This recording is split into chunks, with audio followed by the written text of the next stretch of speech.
Well, good evening. I'm delighted to talk to you all today, especially amongst such an exciting roster of speakers. I'd especially like to thank Anna-Marie for her fantastic work on the conference and the team for putting everything together.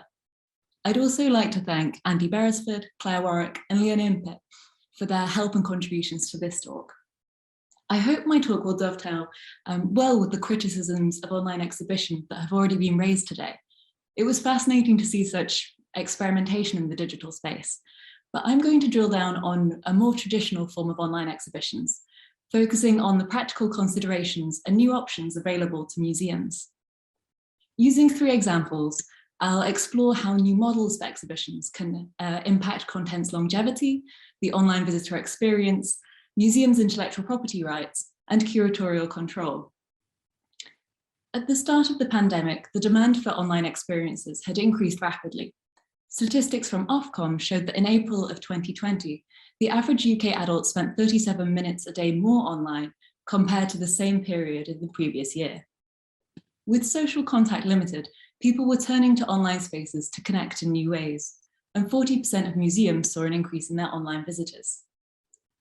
Online exhibitions were therefore part of a broader increase in museums' online output, as organisations tried to find new ways to engage with the public. The network of European museum organisations found that 4 out of 5 museums had increased their digital services, and alongside live digital events, online exhibitions were the most popular activity to be launched after lockdowns began.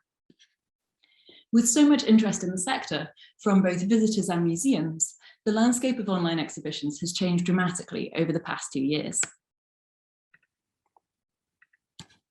So, before the pandemic, the most widespread model for many forms of digital content was bespoke software. We've seen some fantastic examples over the course of this conference. And for online exhibitions, this means that each is designed anew, often with the help of external companies. Third-party developers are often expensive and, as many of you will know, funding for the software is often tied to a particular project or grant. This funding model has ramifications for the longevity of exhibitions, as once a project has ended, there is neither the money nor the in-house expertise to maintain them. This limits how museums can use their old content. It can't be adapted or reutilised for new exhibitions, or improved with the benefits of hindsight. More detrimentally still, smaller museums are disproportionately affected. Even if the initial funding is there, the lack of other infrastructure, such as cohesive documentation or storage solutions, means that the organisational memory of these projects is reliant on key staff members.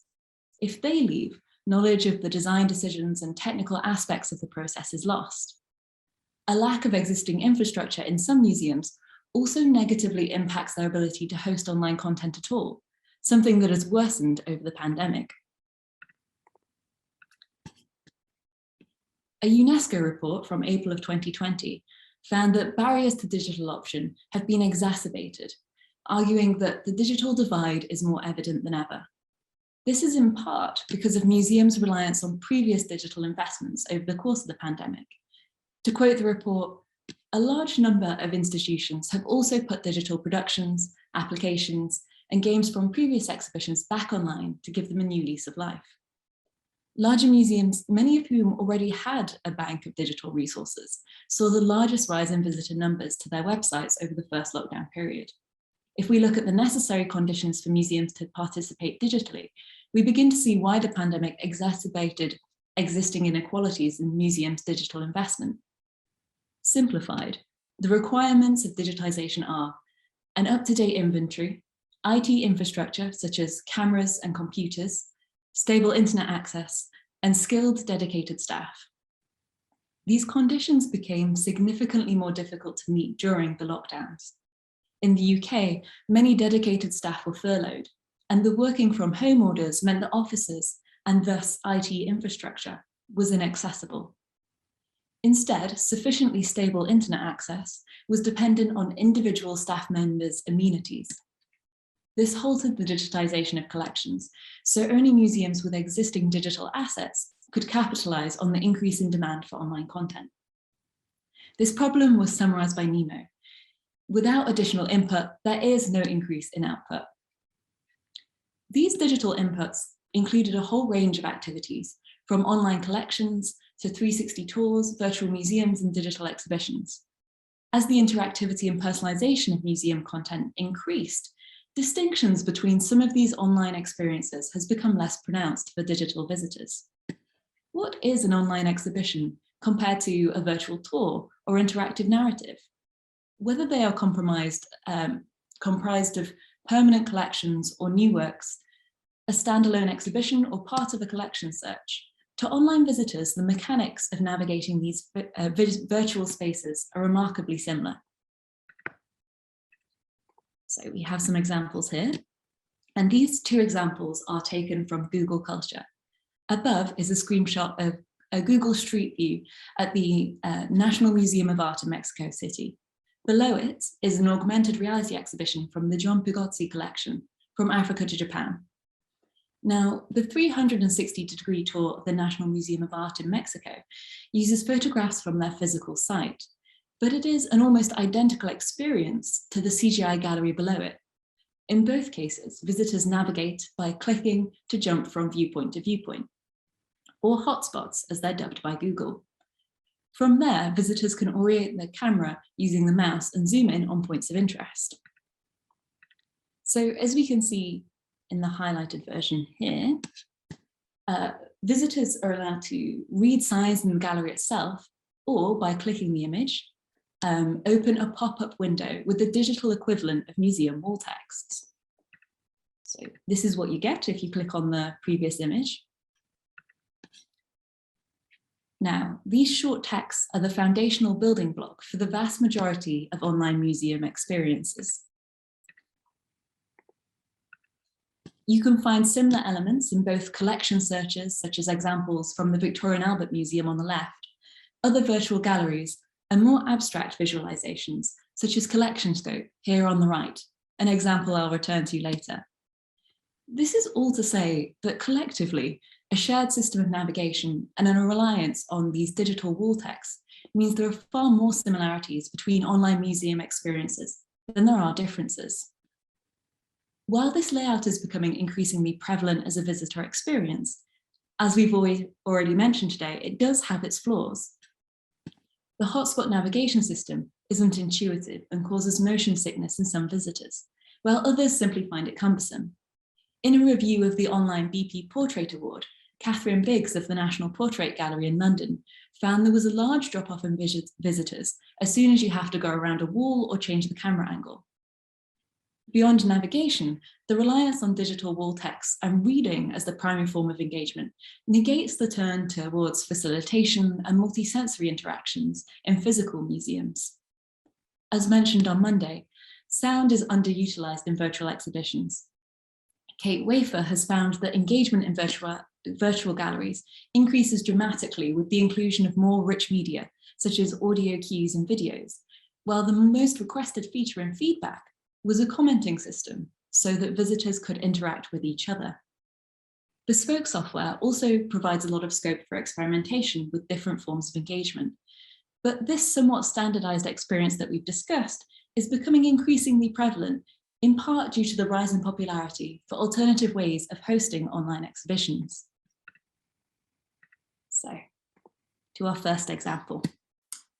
And the one I want to start with is Google and the range of 360-degree services they provide. As the UNESCO report on the impact of COVID-19 highlights, the Google Arts and Culture website has been the subject of great interest in museums, particularly for hosting old online content. Comprising a range of products and services, including virtual 360 tours and Street View, it is one of the cheapest options for museums and is an increasingly popular alternative to bespoke software. Quality 360 images can, in theory, be created with a smartphone using apps such as Theta, while professional 360 cameras can be purchased for as little as €315. Theta requires Apple's iOS, and the closest counterpart on Android are the Google Cardboard development products, which are entirely free. Unlike Theta, I haven't had a chance to experiment with them, but it appears some users have encountered problems uploading content from the apps. The Android version also needs to be converted into appropriate format using the second Google tool. Either way, Once the 360 images are captured and uploaded, there's a step-by-step guide available on how you could host it on your own website or a third-party platform.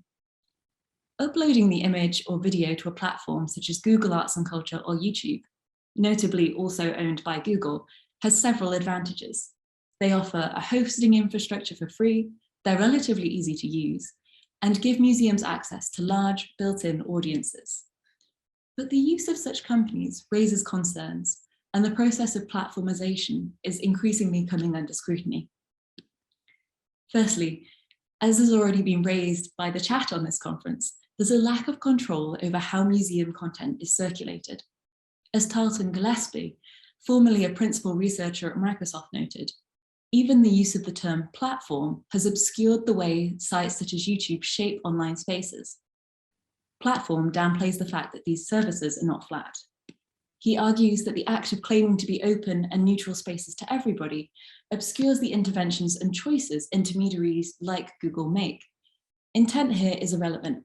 He argues whether these interventions are strategic or incidental, harmful or benign, they are deliberate choices that end up shaping the contours of public discourse online.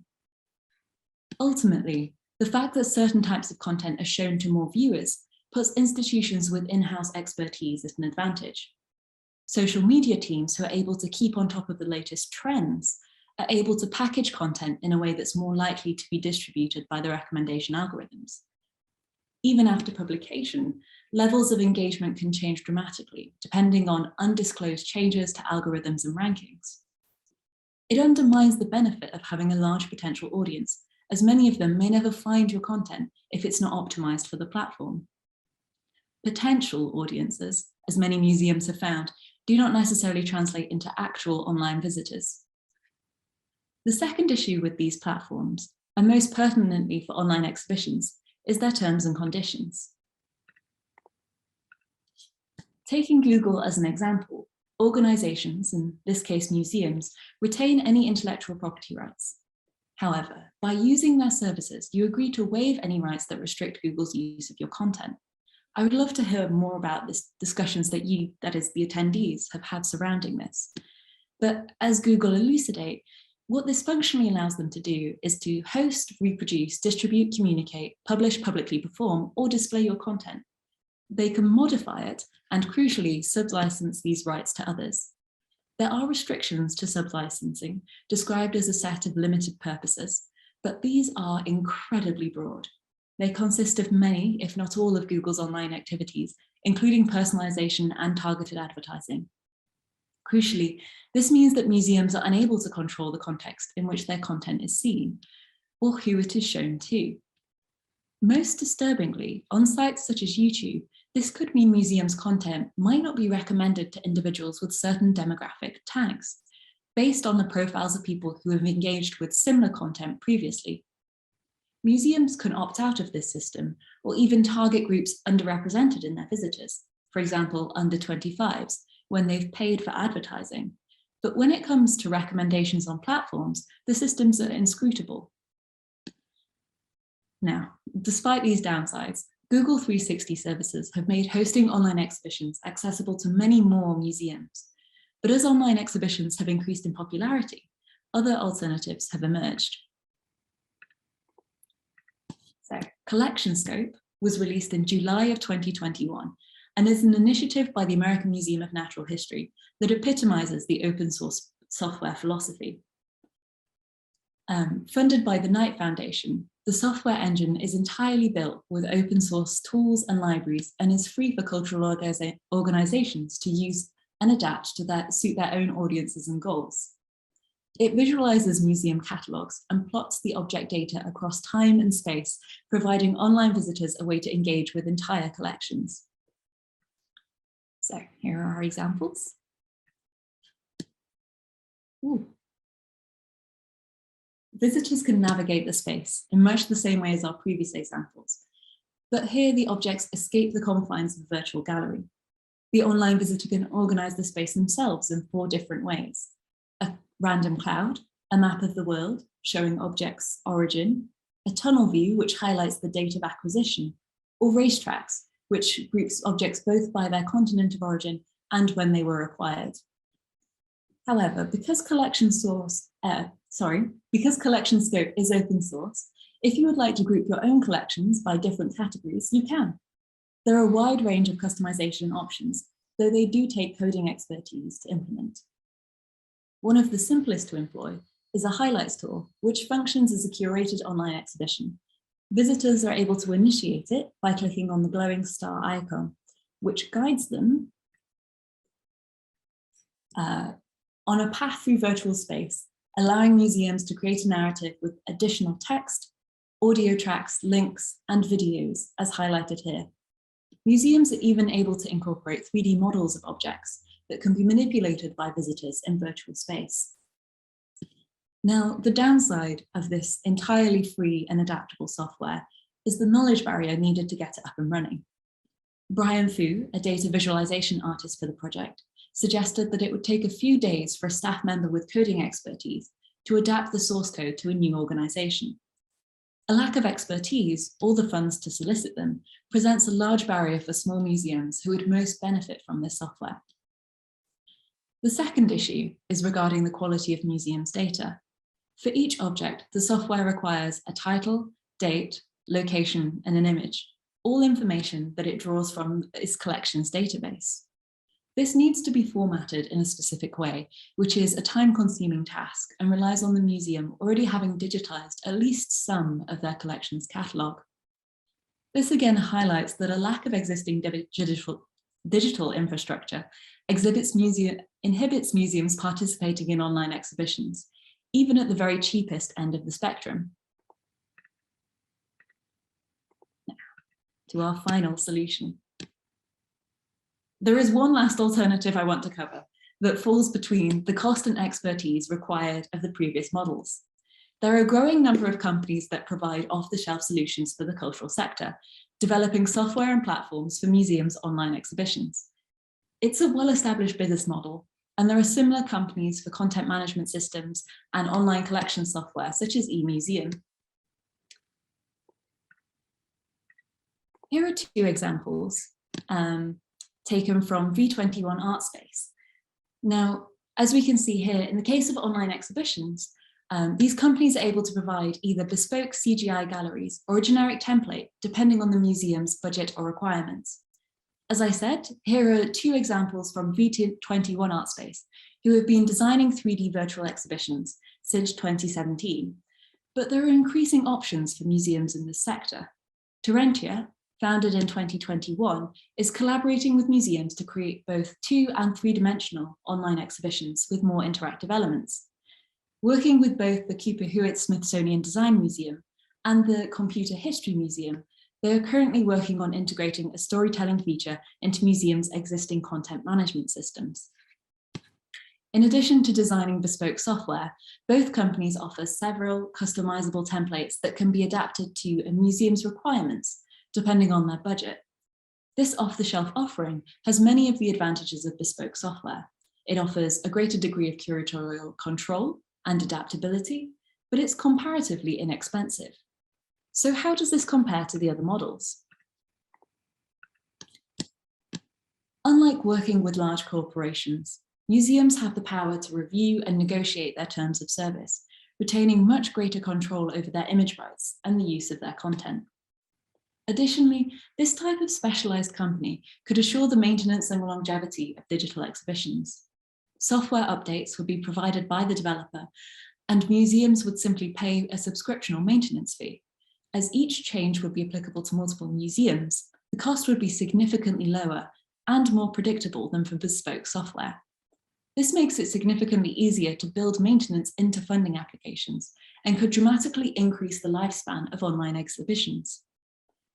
As the software for these older exhibitions would still be in use, it would be possible to update and adapt them easily, even adding the company's newest tools and features.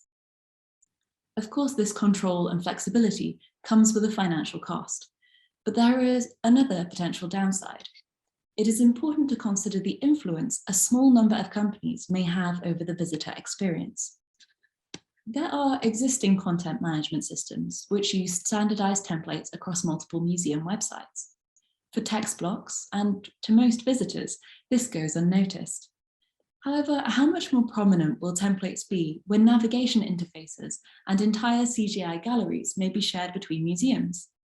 If off-the-shelf solutions become more common, the offerings of a few companies will have a disproportionately large impact on the online visitor experience. With this in mind, I think it's important to think critically of the tools and templates museums are using. As we've seen from Collection Scope, and is the case with many bespoke online exhibitions, in the digital world, we do not need to be confined to replica gallery spaces.